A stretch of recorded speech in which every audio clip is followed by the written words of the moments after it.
Welcome back to another episode of After Dark. Tonight we continue with parts 3 and 4 of I'm a Search and Rescue Officer for the U.S. Forest Service. I have some stories to tell written by Search and Rescue Woods. If you have not listened to parts 1 and 2 yet, there will be a link to them in the description below. Sit back, relax and rest your eyes. Let's begin. Part 3. Well, once again, you guys have blown me away with your staggering amount of responses to my stories. There's no way I can respond to each of you individually, so I'm just going to address some common things again, and then move on to the stories. I'm going to write as many as I can think of, in addition to my friends' stories, and I will probably not update again until I get a chance to answer some questions that I myself have for my superiors. Alright, so the common questions I found you all had. I am not comfortable talking about where exactly I work, unfortunately. In all reality, some of the things I've mentioned here could get me in a lot of trouble or fired, so it's best if I just don't discuss too much. I will say that I am in the United States, and in an area that is comprised of a great deal of wilderness. We're talking hundreds of miles of thick forest, with a mountain range and a few lakes. There is still a great amount of interest in the stairs, and luckily for you guys, my friend has a story that I think you'll all be very interested in. I'll go into that more at the end of this update. As for whether or not I have ever thought of asking my superiors about them, I have, but again, I don't want to risk my job. However, one of my former superiors no longer works as an SAR officer, and it's possible that he may be willing to talk to me about it. I'll be speaking to him later in the week, and I will let you all know what comes of that. As far as advice on becoming an SAR officer goes, I think the best advice I can give is to contact your local Forest Service office and see if they offer training courses, or what the qualifications are. I've been doing this for years, and I started out as a volunteer helping on SAR operations. It's a great job, despite the occasional tragic situations, and I wouldn't want to do anything else. Alright, let's move on to the stories. The first happened on a case that I went out on right after I got out of training, and was still pretty new to everything. Before I took this job, I was a volunteer, so I had a basic idea of what to expect, but on those calls you're mostly dealing with finding lost people after vets have found signs of them. As an SAR officer, you go out for all kinds of cases, from animal bites to heart attacks. This case got called in early in the morning, from a young couple who were up on one of the trails that goes by the lake. The husband was completely hysterical, and we couldn't really figure out what was going on. We could hear the woman screaming in the background, and he was begging us to come up there right away. When we get there, we see him holding his wife, and she's got something in her arms. She's screaming these awful, almost animal-like screams, and he's sobbing. He sees us and he screams at us to help them, to please get an ambulance up there. Now obviously we can't just drive an ambulance up the walking path, so we ask him if his wife needs help, or if she can walk on her own. He's still hysterical, but he manages to tell us that it's not his wife that needs help. I go over while one of the vets tries to calm him down, and I ask the wife what's going on. She's rocking, holding something, and just shrieking, over and over. I crouch down and see that whatever she's holding, it's covering her with blood. That's when I notice the sling on her front and my heart sinks. I ask her to tell me what's going on, and I sort of pry her arms gently open so I can see what she's holding. It's her baby, obviously dead. His head is caved in on one side, and he's covered in scratches. Now, I've seen dead bodies before, but something about this whole situation hits me hard. I have to take a second to compose myself, and I get up and go get one of the other vets, who were standing by. I tell him that it's a dead kid, and he sort of pats my shoulder and tells me he'll deal with it. It took us over an hour to get this woman to let us see her kid. Every time we try to take him from her, she flips out and tells us we can't have him, that he'll be okay if we just leave her alone and let her help him. But eventually, one of the vets manages to calm her down, and she gives us the body. We took it back to the med area, but when the EMTs showed up, they told us that there was never any hope of saving the kid. He died instantly from the trauma to his head. I was good buddies with one of the nurses who met them at the hospital, and she told me later what had happened. Turns out the couple had been walking with the baby in the sling, and they stopped because the kid was fussing.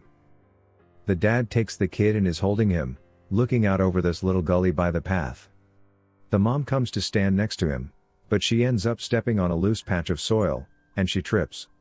She falls into the dad, who drops the kid, who ends up falling about 20 feet down this little gully onto the rocks at the bottom. The dad climbed down and recovered the kid, but he'd fallen right on his head, and was dead by the time he got there. The baby was only about 15 months old. It was a total freak accident, a series of events that coalesced into the worst possible outcome. Probably one of the more awful calls I've been on. I haven't seen a lot of animal bites in my time as an SAR officer, mostly because there aren't that many animals that come around the area. While there are bears in the area, they tend to stay pretty far away from people, and sightings are highly unusual. Most of the animals you'll see are small ones, like coyotes, raccoons, or skunks. What we do see frequently, though, are moose. And let me tell you, moose are nasty fuckers. They'll chase after anything for any reason, and God help you if you get in between a female and its baby. One of the more amusing calls was of a guy who'd gotten chased down by an absolutely massive male moose, and was stuck up a tree. Took us almost an hour to get him down, and when he was finally on solid ground again, he looks at me and says, "God damn. Them fuckers is big up close." I guess that's not really a scary story, but we still laugh about that one. I honestly don't know how I'd forgotten this story, but it is, by far, the scariest thing that's happened to me. I guess maybe I've tried so long to forget about it that it just didn't come to mind right away. As someone who spends literally all of their time in the woods, you don't ever want to let yourself get scared of being alone, or out in the middle of nowhere. That's why when you have experiences like this, you tend to just forget about them and move on. This is, to date, the only thing that's ever made me really seriously consider if this job is the right one for me. I don't really like talking about it much, but I'll do the best I can to remember it all. As I recall, this took place right at the end of spring. It was a typical lost child call. A 4-year-old girl had wandered away from her family's campsite, and had been missing for about 2 hours. Her parents were completely despondent, and told us what most parents do: "My kid would never wander away, she's so good about staying close, she's never done anything like this before." We assure the parents that we'll do everything we can to find her, and we spread out in a standard search formation. I was partnered with one of my good buddies, and we were sort of casually holding conversation while we hiked. I know it sounds callous, but you do sort of become desensitized when you've done this long enough. It becomes the norm, and I think to a certain extent you have to learn to desensitize yourself in order to work this job. We search for a good 2 hours, going well beyond where we think she'd be, and we come out of a small valley when something makes us both stop in unison. We freeze and look at each other, and there's almost a sensation like a plane depressurizing. My ears pop, and I have this odd sensation of having dropped about 10 feet. I start to ask my buddy if he felt that, but before I can, we hear the loudest sound I've ever heard in my life. It's almost like a freight train passing directly by us, but it's coming from every direction at once, including above and below us. He screams something to me, but I can't hear him over this deafening roar. Understandably freaked out, we look all around us, trying to find the source of the sound, but neither of us sees anything. Of course, my first thought is a landslide, but we're not near any cliffs, and even if we were, it would have hit us by now. The sound goes on, and we're trying to yell to each other, but even standing close together we can't hear anything but this sound. Then, as suddenly as it starts, it stops, like someone threw a switch and cut it off. We stand there for a second, perfectly still, and slowly the normal sounds of the woods come back. He asks me what the fuck just happened, but I just kind of shrug, and we stand there looking at each other for a minute. I get on the radio and ask if anyone else just heard the end of the fucking world, but no one else hears it, even though we're all within shouting distance of each other. My buddy and I just sort of shrug it off and keep going. About an hour later, we all check up on the radios, and no one's found the little girl. Most of the time, we won't search when it gets dark, but because we don't have any kind of lead on her, a few of us decide to keep going, including me and my buddy. We keep close together, and we're calling out for her every couple of minutes. At this point, I'm hoping beyond hope that we find her, because while I may not like kids, the idea of them being out all alone in the dark is awful. The woods can be intimidating to kids in the daylight. At night, well, it's a whole different beast. But we're not seeing any signs of her, or getting any responses, and around midnight, we decide to turn around and head back to the rendezvous point. We're about halfway back when my buddy stops and shines his light to the right of us, into a really thick deadfall, or group of dead trees. I asked him if he's heard a response, but he just told me to be quiet a second and listen. I do, and in the distance, I can hear what sounded like a kid crying. We both call the girl's name and listen for any kind of response, but it's just this really faint crying. We head in the direction of this deadfall and go around it, calling her name over and over. As we get closer to the crying, I start getting this weird feeling in my gut, and I tell my buddy that something isn't right. He tells me he feels the same way, but we can't figure out what it is. We stop where we are, and call the girl's name again. And at the same time, we both figure it out. The crying is on a loop.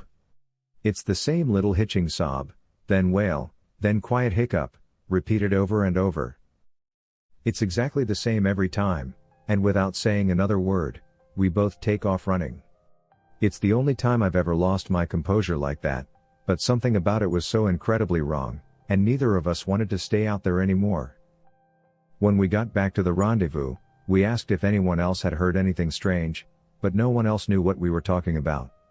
I know it sounds sort of anticlimactic, but that call fucked me up for a long time. As for the little girl, we never found a trace of her. We keep an eye out for her, and all the other people who we've never found, but frankly I doubt we'll ever find anything. Of the missing persons calls I've gone out on, only a handful have ever resulted in a complete disappearance, meaning no trace of the person and nobody ever found. But sometimes, finding a body just leads to more questions than answers. Here are some of the bodies we've found that have become infamous in our team. A teenage boy whose remains were recovered almost a year after he vanished. We found the top of his skull, 2 finger bones, and his camera almost 40 miles from where he was last seen. The camera, sadly, was destroyed. The pelvis of an older man who had vanished a month earlier. That was all we found. The lower jaw and right foot of a 2-year-old boy on the highest peak of a ridge in the southern part of the park. The body of a 10-year-old girl with Down syndrome, almost 20 miles from where she'd vanished. She had died of exposure 3 weeks after going missing, and all of her clothes were intact except for her shoes and jacket. There were berries and cooked meat in her stomach when they did the autopsy. The coroner said it appeared as if someone had been taking care of her. There were no suspects ever identified. The frozen body of a 1-year-old baby, found a week after vanishing in the hollow trunk of a tree 10 miles from the area he was seen last. There was fresh milk found in his stomach, but his tongue was gone. A single vertebra and right kneecap of a 3-year-old girl, found in the snow almost 20 miles from the campground her family had been at the previous summer. Now on to a couple of the stories my friend told me. I mentioned that you were all interested in the stairs, and you're in luck, he's had a closer encounter with them. Though he doesn't have any explanation for them, he does have a bit more experience with them than I do. My buddy has been an SAR officer for about 7 years. He started when he was a junior in college, and he had a very similar experience when he first encountered the stairs. His trainer told him almost the same thing mine did, which was to never go near, touch, or ascend them. For the first year, he did just that, but apparently his curiosity got the better of him, and on one call he broke away from the line and went to go check a set of them out. He said they were about 10 miles from the path where a teenage girl had vanished, and the dogs were following a scent. He was on his own, lagging behind the main group, when he saw a set of stairs off to his left. They looked like they were from a new house, because the carpeting was pristine and white. He said that as he got closer, he didn't feel any different, or hear any weird noises. He was expecting something to happen, like bleeding from his ears or collapsing, but he got right up next to them and didn't feel anything. The only thing, he said, that was odd was that there was absolutely no debris on the steps. No dirt, leaves, dust, anything. And there didn't appear to be any signs of animal or insect activity in the immediate area, which he found strange.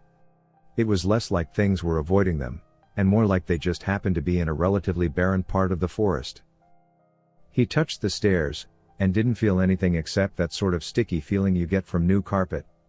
Making sure his radio was on, he slowly climbed the stairs. He said it was terrifying, because the way they'd been stigmatized, he wasn't really sure what was going to happen to him. He joked that half of him expected to be teleported to some other dimension and the other half was watching for a UFO to come swooping down. But he got to the top with little event, and he stood there looking around. But, he said, the longer he stood on the top step, the more he felt like he was doing something very, very wrong. He described it as the feeling you'd get if you were in a part of a government building you have no business being in. As if someone was going to come and arrest you, or shoot you in the back of the head, at any second. He tried to brush it off, but the feeling got stronger and stronger, and that's when he realized that he couldn't hear anything anymore. The sounds of the forest were gone, and he couldn't hear his own breathing. It was like some kind of weird, awful tinnitus, but more oppressive. He climbed back down and rejoined the search, and didn't mention what he'd done. But, he said, the weirdest part came after.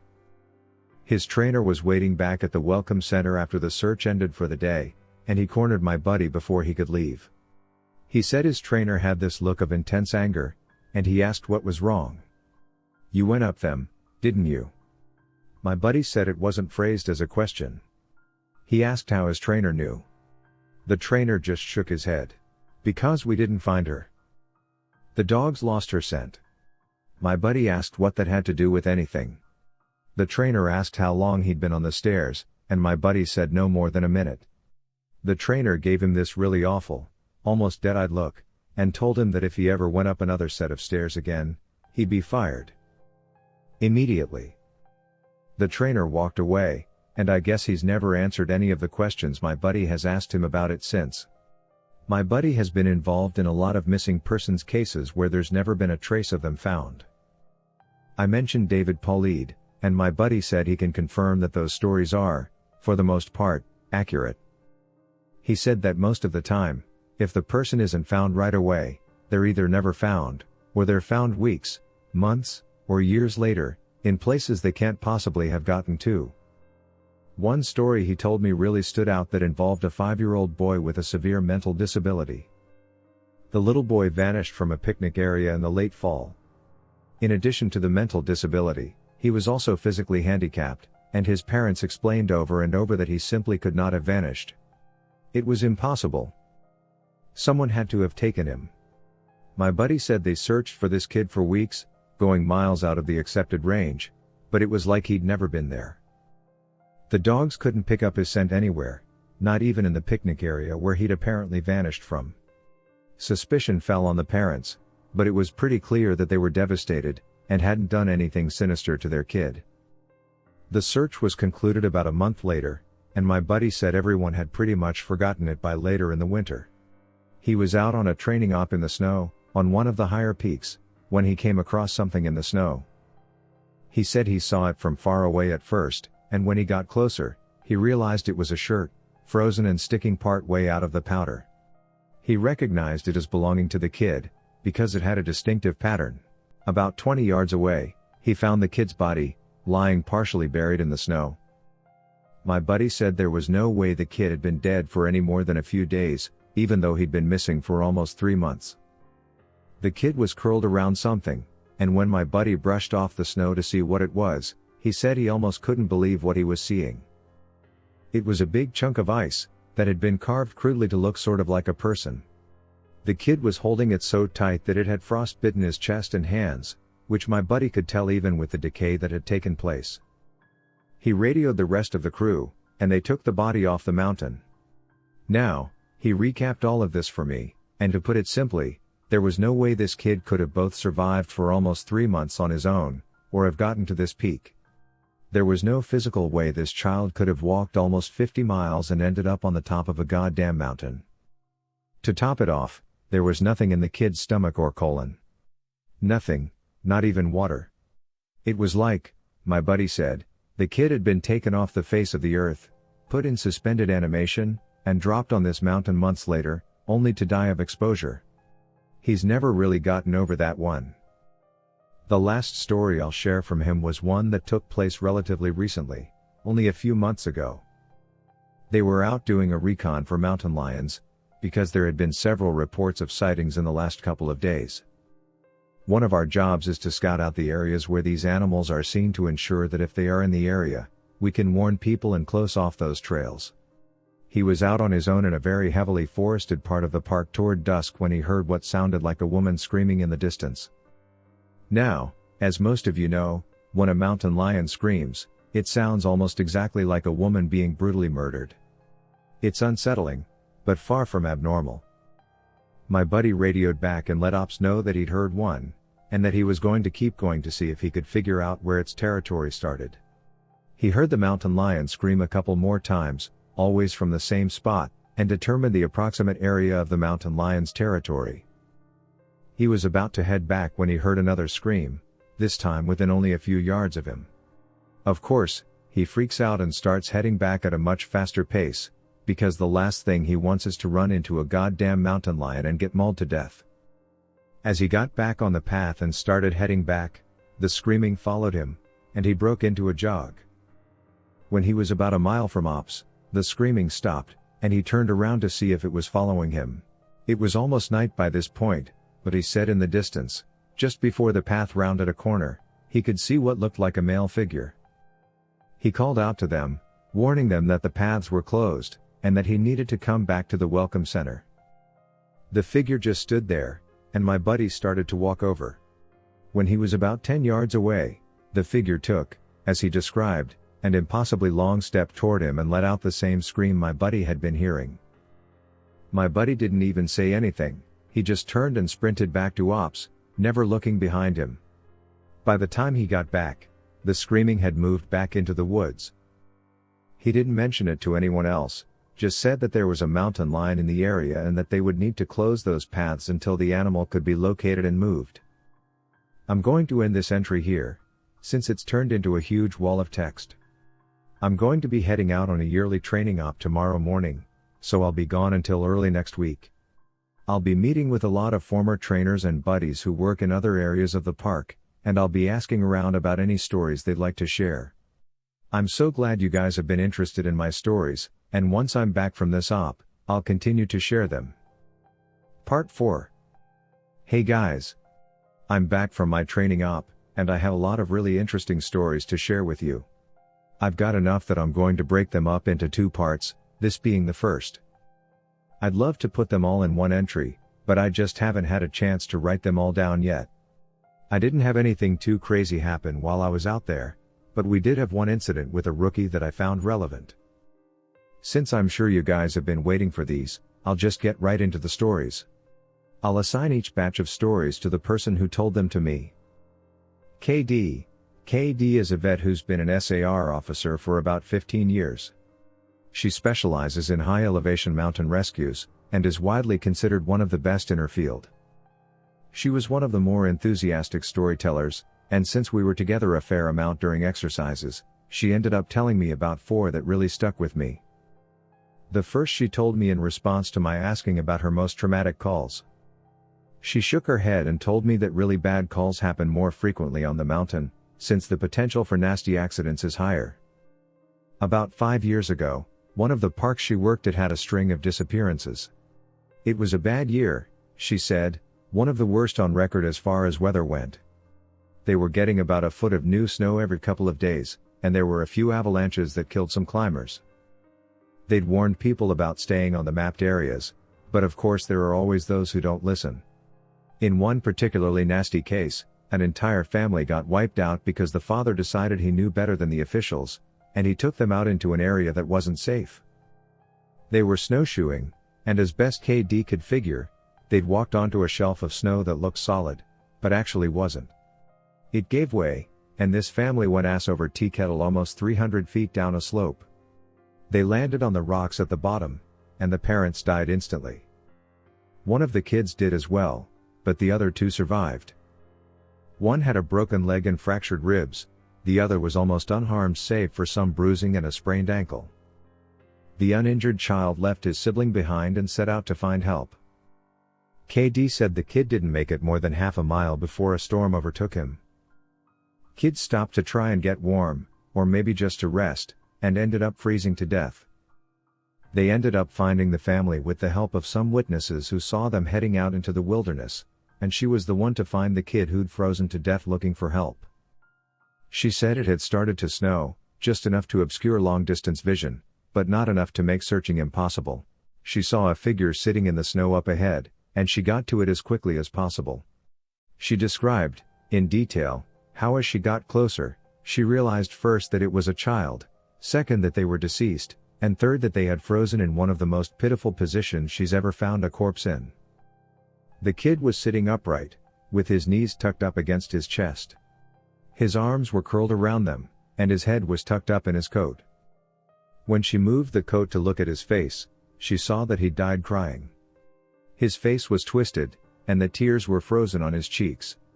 She said it was painfully obvious that the kid was terrified when he succumbed to hypothermia, and as a mother, it broke her heart. She told me, repeatedly, that she hopes the father is burning in hell as we speak. The other traumatic story she told me that stood out, in my mind, was one that happened when she was a rookie. Her team got a report of an experienced climber who hadn't come home the previous day. His wife was convinced that something bad had happened, because he'd never failed to come home on time. They went out looking for him, and had to climb what sounded like some very technically challenging parts of the mountain. They got to a relatively flat area, and KD started seeing blood in the snow. She followed the trail, and as she went, she started seeing little bits of tissue. She wasn't sure exactly what body part it had come from, but the farther she followed it, the more there was. She follows this blood and tissue trail to a sheltered area under a cliff face, and she finds the climber. She said there was so much blood, more than she'd ever seen before. He was lying face down, one arm stretched in front of him, as if he'd died crawling. She looked closer, and sees that he's been partially disemboweled, which is where the tissue she'd seen had come from. The guy has an ice pick tucked into a hip holster, and it's covered in blood. Of course, they'll never be sure exactly what happened, but she said as best she can figure, this is what went down. The guy had been attempting to climb up to the next area, and had been using his ice axe to ascend. He'd probably hit a loose patch, and had fallen. On the way down, or possibly when he landed, he'd gotten impaled by the axe, and it had disemboweled him. He drug himself along, tearing pieces of himself out as he went, and had died under the cliff face. She isn't terribly bothered by gore, but I guess a few of the guys who came to help her remove the body threw up when they turned him over and a good portion of his intestines spilled out. I mentioned to her that I was interested in hearing about any experiences she had with people completely disappearing. Her eyes light up, and she leaned in close to me. "Want to hear a real doozy?" she asked. She tells me about how, when she first started, there was a case that got a lot of attention in the media. A family had been out berry picking in an area of the forest very close to the entrance of the park. They had 2 little boys, both under the age of 5, and at some point during the day, one of them vanishes. There's an absolutely massive search, and they find absolutely nothing. It's another of those cases where it's like the kid was never there in the first place. The dogs just sit down and don't pick up on anything. No trace of the kid is found. The search goes on for about 2 months, but is eventually called off. Fast forward to 6 months later. The family comes back to place flowers at a memorial that's been set up there for the kid. They bring their other son. While they're placing the flowers, they lose sight of the kid for about 3 seconds, and in that span of time he vanishes into thin air. Now obviously, the parents are beyond devastated. It's awful enough to lose one child, but to lose 2 is beyond imagining. The search is huge, one of the largest in state history. There are about 300 volunteers combing every inch of this park, looking for the kid. But again, there's no trace of him.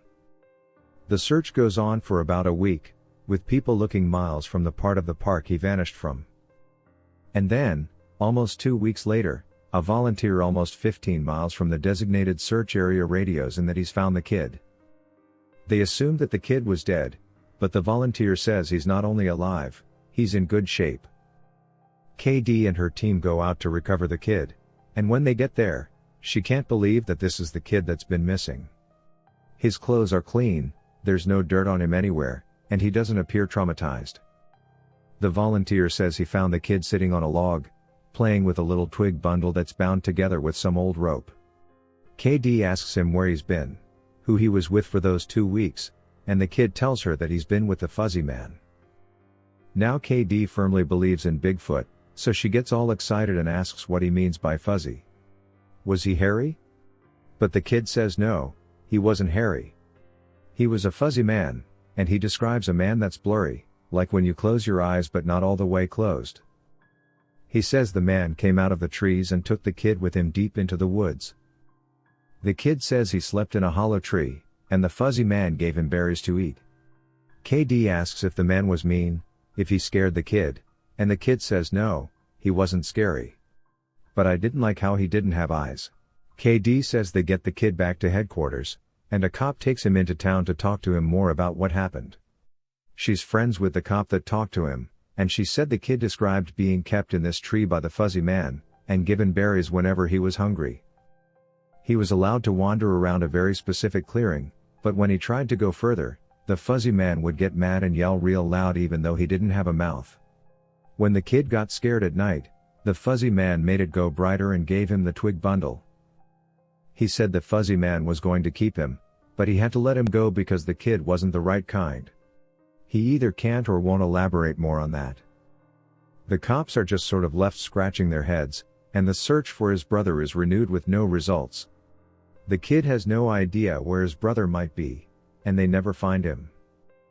The last story that KD told me was of something that happened to her when she got separated from her training group when she was a rookie. They were learning the basics of high elevation belaying on a well-mapped side of the mountain, and she had to use the bathroom. She went off about 50 yards from the group during a meal break, and did her business. I'll tell the rest exactly as she told it to me. So I go to take a piss, and once I'm done, I start going back to the group. But I've only gotten about 5 feet when I realize that I have no idea where I am. And this wasn't I got turned around lost.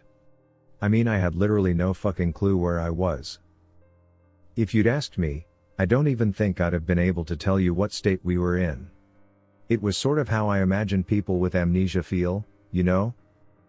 You're completely lost, and you have no idea what to do. So I stood there for a while, just trying to figure out where the fuck I was and what I was supposed to do. But the longer I stand there, the more confused and turned around I get, so I started walking. As I recall, I just picked a random direction and went for it. And as I'm walking, it's just getting worse and worse to the point where I have no concept of why I'm on the mountain in the first place. I'm just trudging through the snow, and then I start hearing this voice.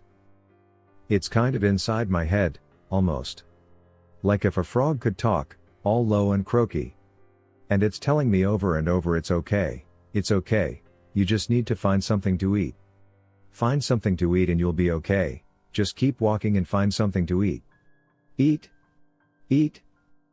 So I start looking around for anything that I can eat, and I swear to God I've never felt that hungry in my whole life. It was bottomless, and I think I'd have eaten just about anything you put in front of me right then. I had no concept of time, so I had no idea how long I'd been out when I hear an actual voice coming toward me. I go toward it and see one of the other SARs, and he looks fucking terrified. He's running toward me, asking if I'm okay and what the hell I'm doing out here.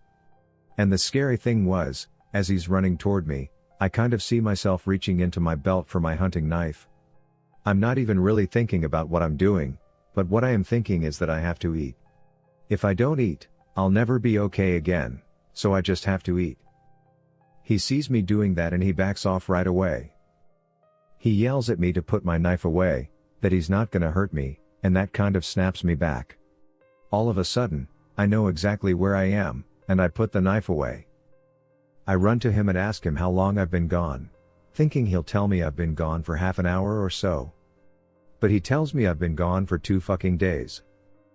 I've gone over 2 peaks and ended up almost on the other side of the mountain, and if I'd kept going, I would have ended up wandering into about 300 miles of wilderness. They'd never have found me. He can't believe I'm not dead, and of course I don't know what the fuck to think.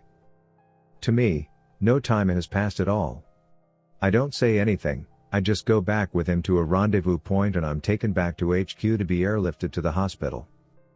When I get there, they do all kinds of tests, and try to figure out what happened.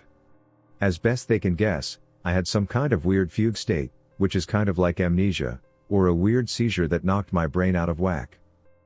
But the truth is that we really don't know. It's never happened again, but I'll tell you, ever since then I never go out there alone.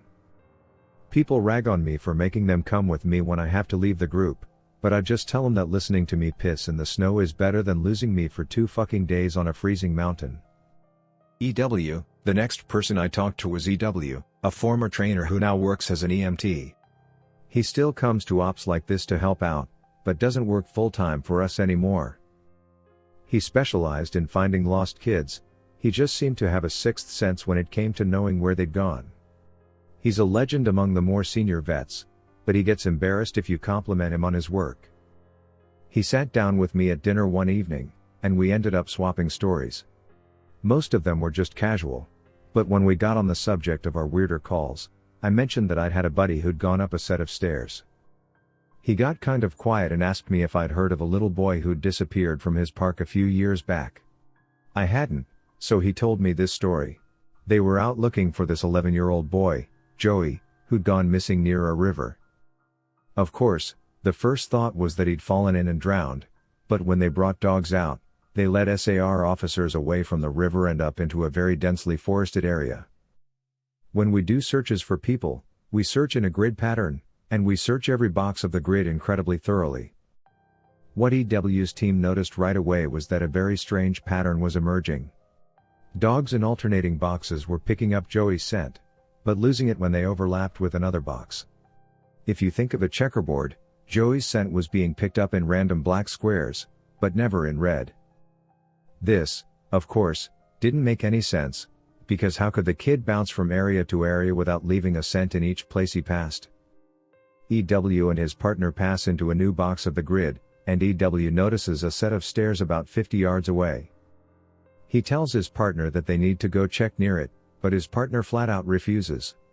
He tells EW that he's made it a point never to go near any stairs he sees, and that while it may be routine, he's not to pretend that it's normal. He tells EW that he'll wait in sight while EW checks. EW says he was irritated, but he felt for the guy, and didn't push him on the subject. I walked over to the stairs. They were small, kind of like stairs into a basement. I don't really feel strongly one way or the other about them, the stairs I mean, so I wasn't scared or anything. I guess I'm like everyone else, and I just prefer not to think about them too much. Anyway, I went over and I could see that there was something lying on the bottom step, sort of curled up. My heart sinks, because of course you always hope for the best. And we were confident that we'd find this kid alive, because he'd only been missing for a few hours. But I knew right away that it was him, and that he was dead. He was curled up in a little ball on the step, holding his stomach. It looked like he'd been in horrible pain when he died, but I didn't see any blood, except some on his lips and chin. I radioed in that I'd found him, and we got his body back to command. That poor family, they were devastated. The parents couldn't understand how he'd be dead, 'cause he'd only been gone for such a short amount of time. And on top of that we didn't have any obvious cause of death, which just made it worse. I figured he'd probably eaten something poisonous, since he was holding his stomach when I found him, but I didn't want to guess.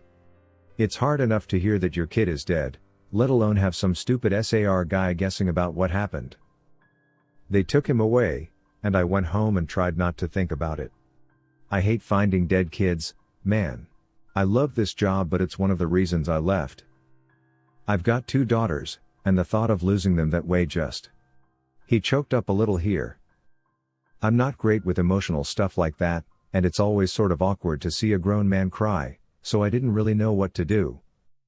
He pulled himself together eventually, though, and he kept going.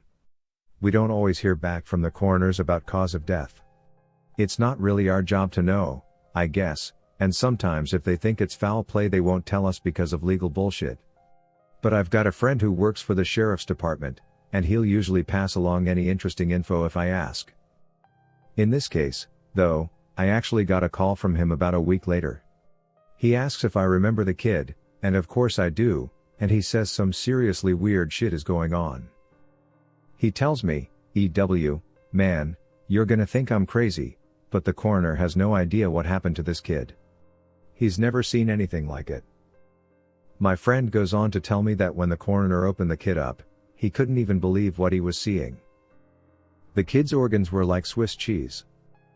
Quarter-sized holes were punched clean through just about every single organ this kid had, aside from his heart and lungs. But his colon, his stomach, his kidneys and even one of his testicles, were full of these clean holes. My friend said the coroner described it as if someone had taken a hole punch and punched holes out of everything, they were so neat. But the kid didn't have a scratch on him, no entry or exit wounds. The closest anyone there had ever seen like it was a guy who'd filled himself full of buckshot a year or so back while cleaning his rifle. No one had a clue what could possibly have caused it. My friend asked me if I'd ever heard of anything like it, or if we'd had similar cases in the past. But I'd never even heard of something like that, and I told him I wasn't going to be of any help to him.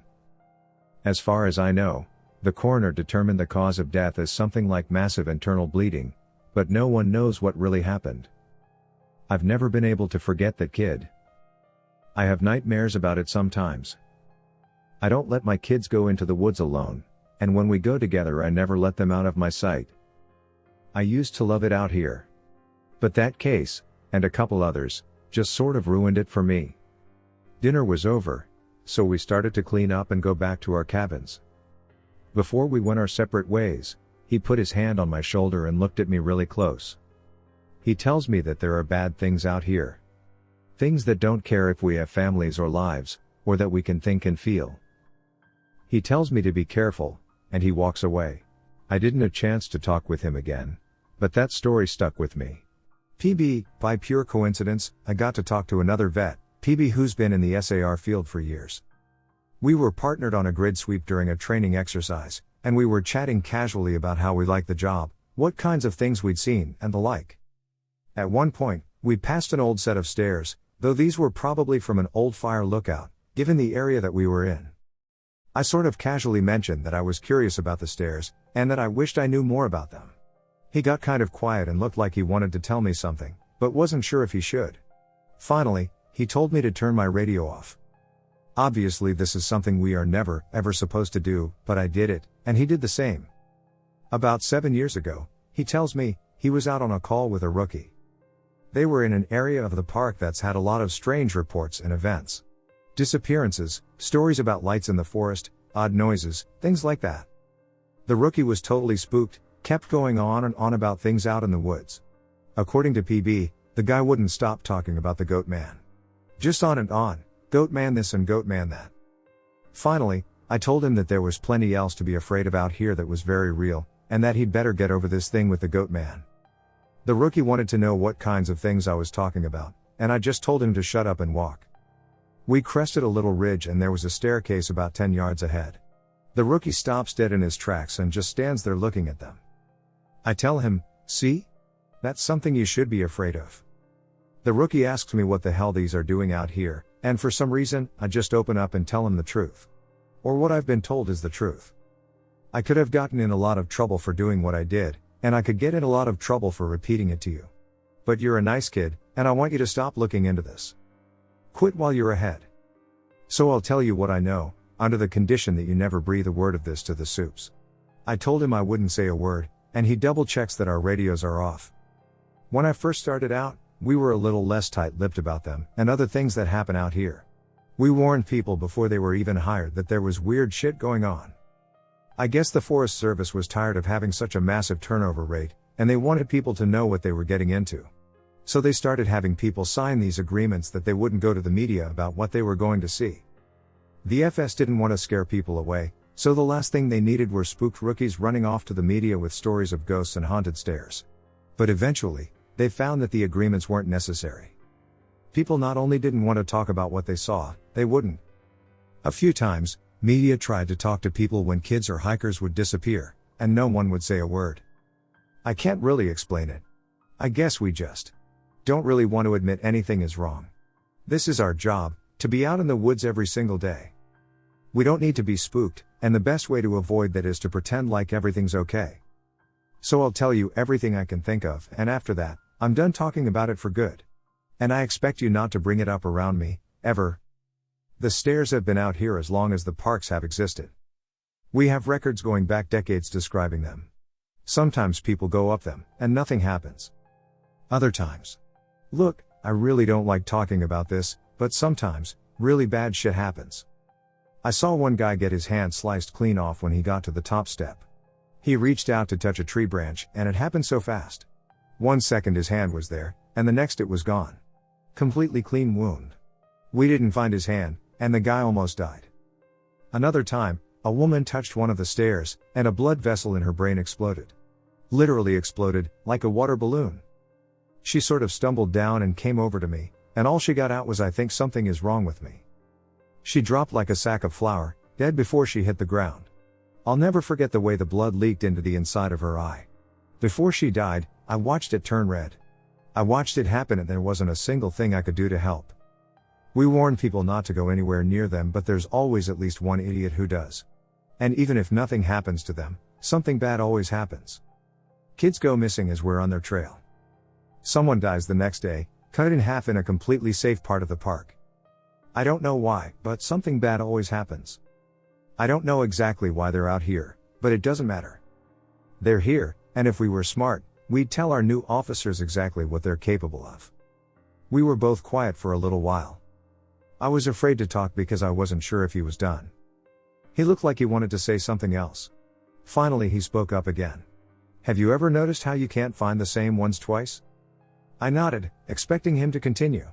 But he just stayed quiet, walking alongside me, and eventually he started a story about the biggest deer he'd ever seen in the park. I didn't bring up the subject again, and I didn't press him for any more stories. He dropped out of the op the next day. Apparently he left before the sun came up. He said he was sick. None of us have heard from him since he left. I'm going to stop here for the time being. I'll try and post the next part in the coming days, but what with it being the end of summer, things are pretty busy here. Thanks for the continued interest, guys. You've really awakened this curiosity in me that I didn't know I had. Thank you for tuning in to another episode of After Dark. If you enjoyed this creepypasta, please tap that subscribe button below. It helps our channel to grow and allows us to continue making new content. Thank you.